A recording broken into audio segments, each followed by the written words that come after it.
Blog চ্যানেলে আপনাদের সবাইকে জানাই স্বাগত। আজকে আমি আবারও আপনাদের জন্য হাজির হয়ে গেছি বাঙালির একটি অত্যন্ত প্রিয় লোভনীয় সুস্বাদু ডিমের রেসিপি নিয়ে। তো আপনারা যারা আমার চ্যানেলে নতুন, আমার চ্যানেলটিকে একটিবার সাবস্ক্রাইব করার অনুরোধ রইল। পাশে থাকা bell icon notification all mode করে রাখবেন, তাহলে সবার প্রথমে আমার ভিডিও আপনাদের কাছে পৌঁছে যাবে।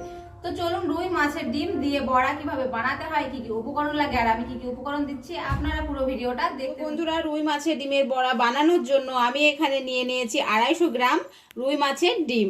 এই রুই মাছের ডিমটা এবার একটা গামলার মধ্যে দিয়ে দেব। এই যে প্রলেপটা আছে, এই প্রলেপটা আমি ছাড়িয়ে ফেলবো।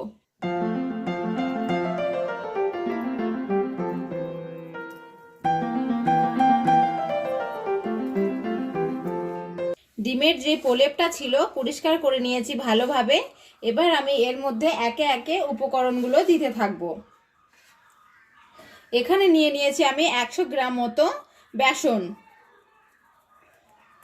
আমি দিয়ে দিলাম। তার সাথে দিয়ে দেবো কুচিয়ে রাখা পেঁয়াজ,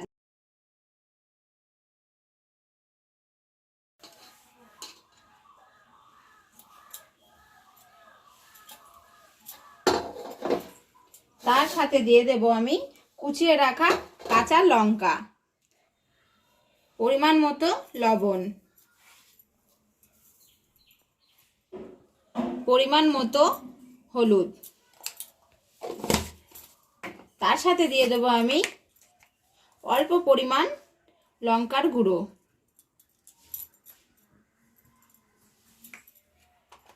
এবার আমি ভালোভাবে হাত দিয়ে মিক্স করে নেব। এর মধ্যে আমি কোনো রকম জল অ্যাড করব না। দেখতেই পাচ্ছেন আমি যখনই ডিমটা মাখা শুরু করলাম, আস্তে আস্তে ডিম থেকে জল ছাড়া শুরু করেছিল। তো বন্ধুরা, এখানে আমি খুব সুন্দর করে ডিমটাকে মাখিয়ে নিয়েছি। আপনারা এই ডিমের মধ্যে রসুন কুচি বা ধনেপাতা কুচি দিতে পারেন নিজেদের স্বাদ অনুযায়ী। আমি এখানে পেঁয়াজ কুচি আর লঙ্কা কুচি দিয়ে বানাচ্ছি। গ্যাসটা আমি অন করে নেব। গ্যাস অন হয়ে গেছে, কড়াই আমি বসিয়ে দিলাম। কড়াইয়ে তেল দিয়ে দিলাম।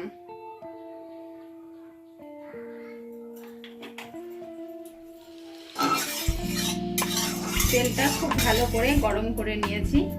এবার আমি দিয়ে দেব বড়াগুলো।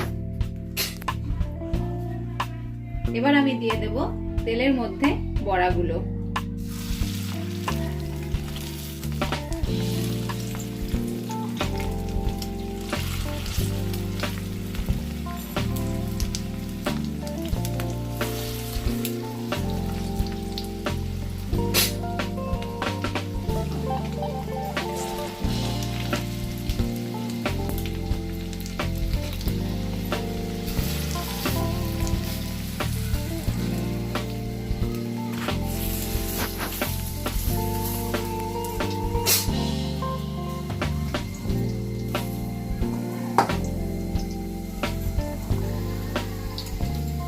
একদিকটা ভাজা আমার হয়ে গেছে, আর একদিকটা উল্টে ভেজে নেব। ডিমের বড়া ভাজার জন্য বেশিক্ষণ সময় লাগে না, তো আপনারা দেখুন।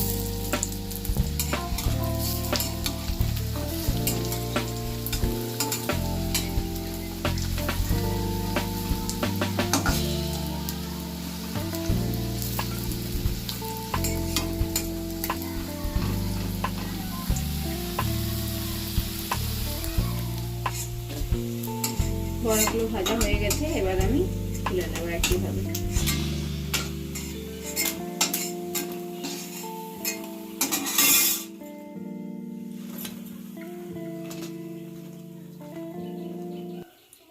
আপনারা দেখতেই পারলেন আমি খুব অল্প সময়ের মধ্যে মুচমুচে মাছের ডিমের বড়া তৈরি করে নিয়েছি। এইরকম ভাবে আপনারা বাড়িতে তৈরি করবেন আর আমাকে অবশ্যই করে জানাবেন যে কেমন হয়েছে। আর এই রকম নিত্য নতুন ভিডিও আপনারা পেতে চাইলে আমার চ্যানেলটিকে অবশ্যই করে সাবস্ক্রাইব করবেন, পাশে থাকা bell icon notification all mode করে রাখবেন, তাহলে আমার ভিডিও আপনাদের কাছে সবার প্রথমে পৌঁছে যাবে। তো আজকের মতো ভিডিওটি এখানেই শেষ হচ্ছে বন্ধুরা। দেখা হচ্ছে আপনাদের সাথে নতুন নতুন কিছু রেসিপি নিয়ে।